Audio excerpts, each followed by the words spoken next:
Hello दोस्तों, search engine optimisation course के आज के इस वीडियो में मैं आपको बताऊंगा कि हेडिंग टैग्स क्या होते हैं और कैसे हम एक एसईओ फ्रेंडली हेडिंग टैग्स लिख सकते हैं। जब भी आप कुछ सर्च करते हैं, कोई भी कीवर्ड आप सर्च करते हैं गूगल पर, तो वहां पर आपको search engine result page open होते हैं और सर्च इंजन रिजल्ट पेज पर आपको टाइटल टैग्स दिखते हैं। वहां मैं आपको दिखाया था किस तरह से स्ट्रक्चर होता है। लास्ट वाले वीडियो से अगर आप देखेंगे, कंप्लीट कोर्स को देखेंगे, तो आपको मैं बेसिक से एडवांस लेवल तक ले जा रहा हूं सर्च इंजन ऑप्टिमाइजेशन में। उसमें मैंने आपको यह दिखाया था किस तरह से आप टाइटल टैग ऑप्टिमाइज करेंगे, मेटा डिस्क्रिप्शन क्या होते हैं, यूआरएल ऑप्टिमाइजेशन क्या होते हैं। ये सारी बात थी सर्च इंजन रिजल्ट पेज की। उसके बाद जब आप किसी लिंक पे क्लिक करते हैं, किसी वेबसाइट पे जाते हैं, तो वहां टॉप पर आपको एक बहुत ही इंपॉर्टेंट कीवर्ड दिखता है जिसे हम H1 कहते हैं, यानी उसे हेडिंग टैग्स कहते हैं। हेडिंग टैग्स भी कई प्रकार के होते हैं, H1, H2, H3, इस तरह से H6 तक होते हैं। इसका सिर्फ मेन मकसद यही है कि हम अपने कंटेंट को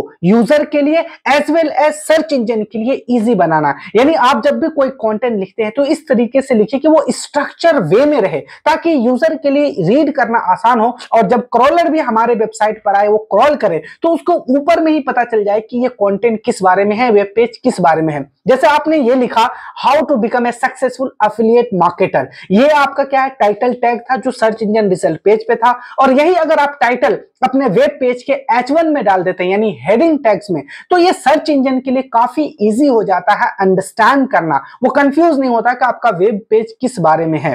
तो आपको यह बात समझना है कि टाइटल टैग और हेडिंग टैग्स दोनों ही अलग अलग चीजें होती है। टाइटल टैग आपका होता है सर्च इंजन रिजल्ट पेज पे और हेडिंग टैग होता है आपका वेब पेज पे, यानी जब आप कोई आपकी वेबसाइट पे आ जाता है तो ऊपर की तरफ दिखता है। अभी मैं आपको सिखाऊंगा इसी वीडियो में आगे की तरफ टाइटल टैग क्या होते हैं, हेडिंग टैग्स क्या होते हैं, H1 क्या है, H2 क्या है, किस तरह से हम ऑप्टिमाइज करते हैं। फिर मैं अपनी वेबसाइट पर ले जाऊंगा आपको, वर्डप्रेस के डैशबोर्ड पर, वहां मैं आपको अपना एक कंटेंट को ऑप्टिमाइज करके दिखाऊंगा, उसका जो H1 है किस तरह से आप हेडिंग को ऑप्टिमाइज करते हैं। चलिए सबसे पहले मैं आपको दिखा देता हूं कि हेडिंग टैग्स क्या होते हैं। यहां मैं आ चुका हूं अपने सर्च इंजन पे। यहां पे मैं कुछ भी सर्च करता हूं, जैसे मैं ये सर्च करता हूं, how to become a digital marketer, ठीक है, ये कीवर्ड है मेरा, मैं ये सर्च करता हूं और यहां पर देखेंगे आपको बहुत सारे वेब पेज ओपन हो जाएंगे। इसे हम सर्च इंजन रिजल्ट पेज कहते हैं, जहां आपको सर्चेज का रिजल्ट दिखता है। तो यहां देखिए इसका स्ट्रक्चर मैंने आपको सिखाया था, ये होता है टाइटल टैग, ऊपर आपको यूआरएल मिलता है, इसमें मेरा डिस्क्रिप्शन नहीं है, लेकिन नीचे जब आएंगे यहां देखिए simplylearn.com में, तो यहाँ यूआरएल है, ये टाइटल टैग है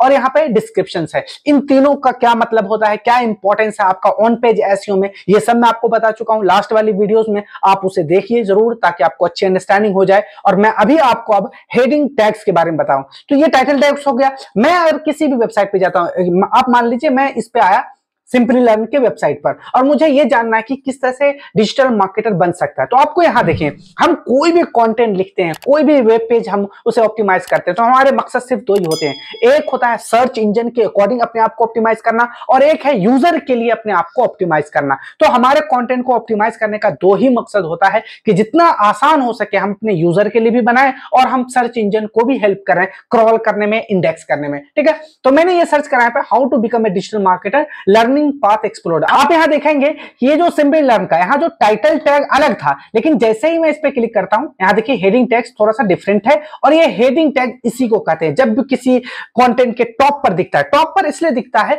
क्योंकि हम इसको H1 ऊपर की तरफ रखते हैं ताकि सर्च इंजन को इजीली पता चल जाए कि कंटेंट किस चीज के बारे में। अब यहां नीचे आएंगे, आप यहां देखेंगे, जैसे यहां देखिए, ये देखिए टेबल ऑफ कंटेंट, ये भी एक हेडिंग है, ये भी एक हेडिंग टैग है, ये मेन हेडिंग टैग है, यानी जो ऊपर की तरफ होता है उसे हम H1 कहते हैं। अब ये सब हम कैसे डिसाइड करते हैं, जब हम एडमिन पैनल में, जब हम बैकएंड में कंटेंट लिख रहे होते हैं, तो हमें ये पता करना होता है कि हम किस टाइटल को H1 में रखेंगे, किसको H2 में रखेंगे, किसको H3 में रखेंगे, और उसी के अकॉर्डिंग गूगल उससे जब रैंक करता है तो उसको इंपॉर्टेंस देता है। आप अपने कंटेंट को इंपॉर्टेंस के अकॉर्डिंग हेडिंग देते हैं। जैसे मैंने ऊपर किसी को यह बता दिया, कंटेंट इस बारे में लिखा कि how to become a digital marketer learning path explore, मतलब किस तरह से आप सीख सकते हैं। नीचे आया, हमने टेबल ऑफ कंटेंट क्रिएट कर दिया कि आपको इस कंटेंट पे क्या क्या मिलेगा। टेबल ऑफ कंटेंट का H2 होगा, ठीक है। उसके बाद ये सारे लिंक्स है, इंटरलिंक्स है वगैरह। आगे नीचे आएंगे तो यहां देखिए थोड़ा सा इंट्रोडक्शन पार्ट है।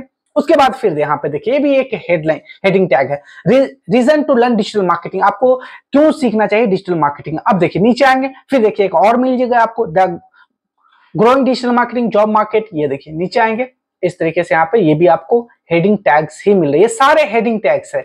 अब ये आपको ये करना है कि देखिए यहां पे ये भी एक हेडिंग टैग्स है, लेकिन ये H2 है, H2 उसके अंदर फिर H3, H4, H5, H6 होता है। इस तरीके से आप अपने कंटेंट को जितने अच्छे से स्ट्रक्चर वे में लिखेंगे, इतना ही आसान होगा सर्च इंजन के लिए भी और इतना ही आसान होगा यूजर के लिए। मान लीजिए कोई यूजर आता है आपके पास ये जानने की डिजिटल मार्केटिंग कैसे बनते हैं, तो इन्होंने देखिए हर चीज को एक स्ट्रक्चर में बताया कि आप डिजिटल मार्केटिंग क्या है, सबसे पहले इंट्रोडक्शन दिया, उसके बाद ये बताया कि क्यों आपको सीखना चाहिए, इन्होंने रीजन बता दिया डिजिटल मार्केटिंग क्यों। अगर यहीं पर मैं कोई पैराग्राफ लिखता हूं या इन्होंने ही कोई ऐसा पैराग्राफ लिखता कि उसमें कोई बुलेट पॉइंट्स नहीं होते, कोई हेडिंग्स नहीं होता, उसमें कोई भी ब्रेकेज नहीं होते, डायरेक्ट वो एक पैराग्राफ में सिर्फ बता देता डिजिटल मार्केटिंग आपको क्यों सीखना चाहिए, क्या वजह है, ये सारी चीज, तो क्या हमें उतना समझ में आता नहीं आता, हमें समझ में नहीं आता कि कहां पर कौन सा पॉइंट्स है, हमें पढ़ने में बड़ा मुश्किल होता है। इस वजह से हम यहाँ यूजर के लिए और सर्च इंजन के लिए इस तरीके का स्ट्रक्चर डिजाइन करते हैं ताकि आसानी हो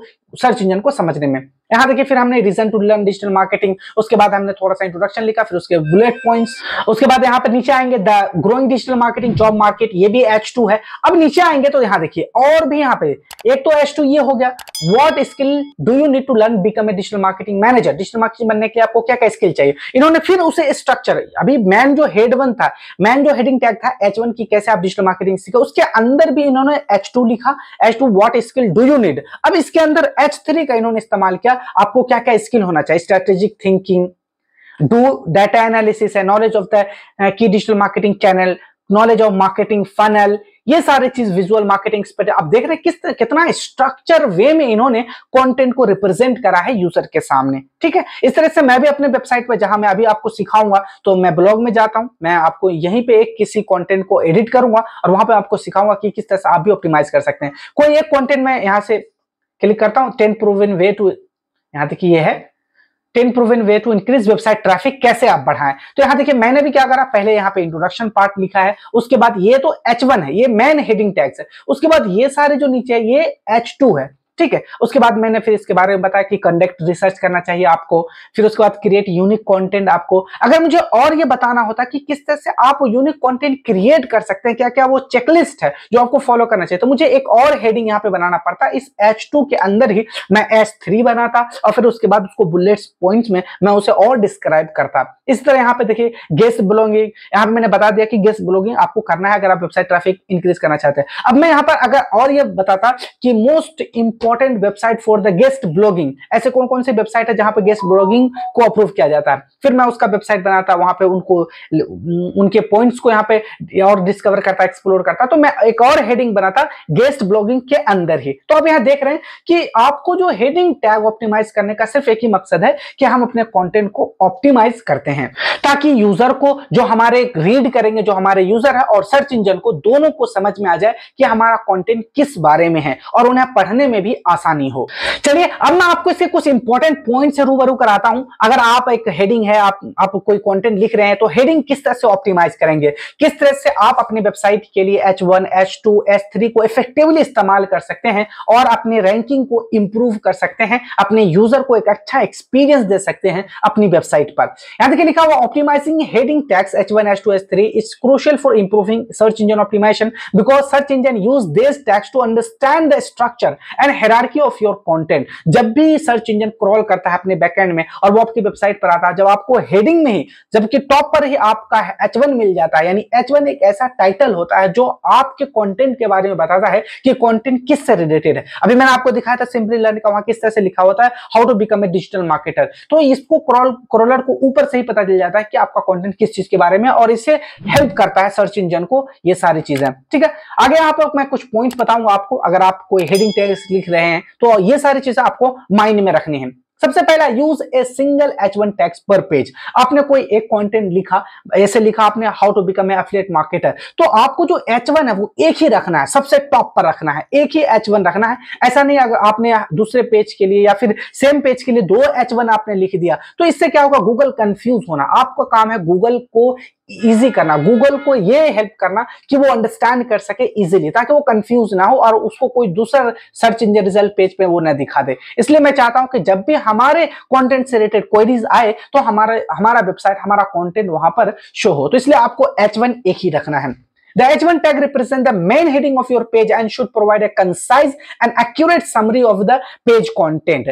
जैसे अभी मैंने आपको दिखाया how to become a affiliate marketer. अब उसके बारे में बहुत सारा कंटेंट है, लेकिन मैंने टाइटल में ही बता दिया। अगर आपको ये जानना चाहते हैं कि कैसे आप सक्सेसफुल एफिलिएट मार्केटर बनना चाहते हैं, तो आपको ये सारे कंटेंट रीड करना होगा। तो एक तरह से एक्यूरेट होता है, कंसाइज होता है आपके पूरे कंटेंट का। Ensure that each page has only one H1 tag and it should be placed at the top of the page. यहां देखिए इन्होंने पहले ही बता दिया कि आपके टॉप पर होना चाहिए पेज के और एक ही H1 टैग होना चाहिए। अब ये आप कैसे डिसाइड करेंगे, मैं आपको इसी वीडियो में आगे बताऊंगा, जब मैं आपको प्रैक्टिकल करके सिखाऊंगा कि किस तरह से आपको किसी भी टाइटल को H1 में देना है, H2 में देना है, H3 में या H1 में रखना है। ये सब आपके कंट्रोल में होता है। पहले आप ये जान लीजिए कि जब भी आप इस तरह से ऑप्टिमाइज कर रहे हैं तो आपको क्या क्या चीजें माइंड में रखनी है। नेक्स्ट है इंक्लूड टारगेटेड कीवर्ड्स। अब आपको टारगेट कीवर्ड है, जब भी आप कंटेंट रिसर्च करते हैं, किसी भी टॉपिक पर कंटेंट लिखने जाते हैं, तो आपके पास कीवर्ड की लिस्ट होती है। तो आपको क्या करना है, जो आपका मेन कीवर्ड है, जो आपका फोकस कीवर्ड है, जिस पर आप ये चाहते हैं कि रैंक करना, उस कीवर्ड को जरूर डालना है आप अपने टाइटल टैग में, आप अपने हेडिंग टैग में।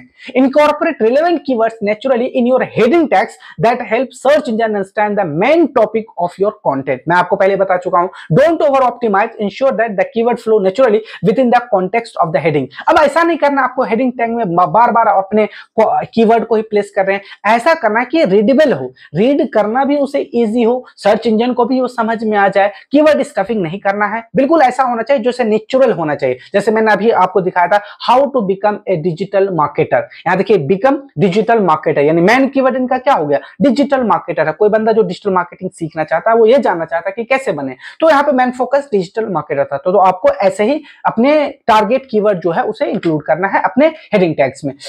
आगे है maintain hierarchy with H2 and H3 tags. अब मैंने आपको वहां पे दिखाया था कि अगर किसी और चीज को एक्सप्लोर करना है आपको मेन हेडलाइन में, मेन टॉपिक में, तो उसके लिए आप H2 बनाते हैं और H2 के अंदर आप H3 बना देते हैं। वहां जैसे बताया था कि क्यों आपको डिजिटल मार्केटिंग सीखनी चाहिए, क्या क्या स्किल आपको चाहिए डिजिटल मार्केटिंग बनने के लिए, तो वह नीचे था कि आपको स्ट्रैटेजिक प्लानिंग करने आना चाहिए, टूल्स के बारे में पता होना चाहिए। तो इस तरीके से आपको मेंटेन करना है। Use H2 tags for subheading that are directly related to the main heading। Main heading, क्योंकि बात तो डिजिटल मार्केटिंग की हो रही थी, इसलिए मैं इसके लिए दूसरा कंटेंट नहीं लिखूंगा, बल्कि उसी कंटेंट में मैं उसको हायरार्की उसको बना दूंगा। ठीक है, this help to create a clear hierarchy. Use H3 tags for sub section under H2 tags maintaining a logical structure. जैसे उन्होंने करा था H3 को इस्तेमाल करा उन्होंने H2 में ही, ताकि स्ट्रक्चर बना रहे।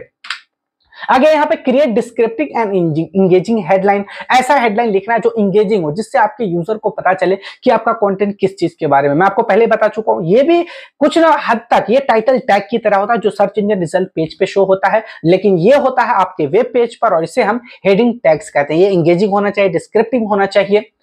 Make your headline descriptive and engaging, encouraging user to continue reading. This can help improve the user experience, which indirectly contribute to SEO।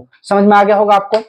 आगे है कीप हेडिंग रेलेवेंट रखना है आपको। ऐसा नहीं कि आपने ये बताया कि how to become a successful affiliate marketer, ठीक है, और कंटेंट आपका तो हेडिंग टैग्स में ये लिखा हुआ है, लेकिन नीचे कंटेंट में आपकी ये लिखा हुआ है how to become a digital marketer. तो एफिलिएट मार्केटर और डिजिटल मार्केटर में क्या रिलेवेंसी है? नहीं, लोग यहाँ आपके वेबसाइट पर इसलिए आए हैं कि वो ये जानना चाहते हैं कि एफिलिएट मार्केटर कैसे बने, लेकिन आप नीचे कंटेंट में ये बता रहे हैं कि डिजिटल मार्केटर कैसे बने। तो क्या होगा, यूजर आपके पेज से एग्जिट कर जाएगा और उनका यूजर एक्सपीरियंस खराब होगा, जो कहीं ना कहीं आपकी रैंकिंग के लिए बुरी बात है। इसलिए आपको रेलेवेंट रखना है अपना headings. Ensure that each heading accurately reflect the content it introduce. Misleading heading can lead to a poor user experience and may negatively impact SEO। ठीक है, तो आपको यह ध्यान रखना है कि आपका जो हेडिंग टैग्स है और जो कंटेंट है उसमें रेलेवेंसी बरकरार रहे। आगे है implement a header strategy. Plan your header strategy before creating content. Identify the main topics and sub topics, assigning appropriate heading tags to each. जब भी आप कंटेंट लिखने जाते हैं तो आप पहले एक शीट में उस कंटेंट को लिख लीजिए। आपको कोई कंटेंट राइटर है वो आपको लिख के दिया हुआ, या आपने खुद ही कंटेंट लिखा है। फिर उसके बाद आपको क्या करना है कि स्ट्रक्चर करना है। आपको पहले खुद से पूछना है कि अगर मैं यूजर होता, मुझे कोई ब्लॉग पढ़ना है तो मैं कैसे पढ़ूंगा, कैसे मुझे इजिली में समझ में आ जाए सारी चीजें, किस तरह से मैं स्ट्रक्चर करूंगा, H1 में क्या डालूंगा, H2 में क्या डालूंगा, H3 में क्या डालूंगा, पैराग्राफ में क्या लिखूंगा, इंट्रोडक्शन क्या होंगे। तो ये सारी चीज आपको पहले प्लानिंग करनी पड़ेगी। उसके बाद आप वेबसाइट पर आएंगे, डैशबोर्ड पर, और वहां आप कंटेंट लिखना स्टार्ट करते हैं। तो इस तरह से आपको क्या करना है, हेडर की स्ट्रैटेजी आपको बनानी है।